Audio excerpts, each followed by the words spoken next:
দশম শ্রেণীর মাধ্যমিক বন্ধুদের কি কপালে ভাঁজ পড়ে গেছে নাকি চিন্তিত? দেখো, দশম শ্রেণীতে যারা পড়ো তাদের কিন্তু মাথায় কিন্তু অনেক টেনশন কাজ করছে। আর এই টেনশনগুলো কাজ করছে কেন জানো? না, আমাদের যত পরীক্ষা কাছে সরে আসছে ততই কিন্তু সমস্যাটা চলে আসছে। তাই আমাদের কিন্তু এখন দরকার ঘুরে দাঁড়ানো। আর এই ঘুরে দাঁড়ানোর জন্যই কিন্তু আমরা সমস্ত সাবজেক্টগুলোকে কিন্তু পুঙ্খানুপুঙ্খভাবে পড়ব। অর্থাৎ আজকে আমি শেয়ার করছি ইংলিশ সাবজেক্ট। অর্থাৎ এই ইংলিশ সাবজেক্টেরই কিন্তু প্রিপোজিশন কিন্তু সবচেয়ে বড় একটা সমস্যার বিষয়। আমরা কি করি, কখনো কখনো কিন্তু সেই প্রিপোজিশনেরই ভুলটা করে বসি।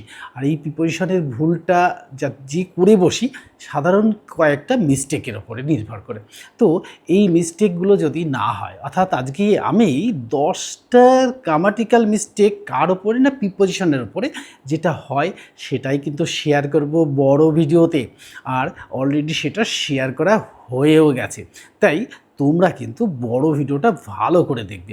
আর বড় ভিডিও ভালো করে দেখলে কি হয়ে যাবে না, এই প্রিপোজিশনের যে সমস্যা সেই সমস্যাগুলো দূর হয়ে যাবে। আর সমস্যাগুলো যদি দূর হয়ে যায় তাহলে কিন্তু আমাদের 95 অ্যাবাভ মার্কস কেউ কিন্তু আটকাতে পারবে না। তো আমাদের লক্ষ্য যদি স্থির থাকে না, তাহলে কিন্তু আমরা 95 অ্যাবাভ মার্কসই পেয়ে যাব। এটা কিন্তু কেউ রোধ করতে পারবে না।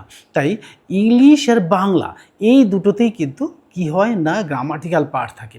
সেই জন্য আমাদের কিন্তু মনে হচ্ছে যেন 27 সালে পরীক্ষা দেবো, এখনও অনেক বাকি। আসলে অনেক বাকি নেই, এই অল্প দিন, মাত্র 6টা মাস হাতে সময় আছে। এই 6টা মাসের মধ্যেই কিন্তু ছুটি ছাটা থাকছে।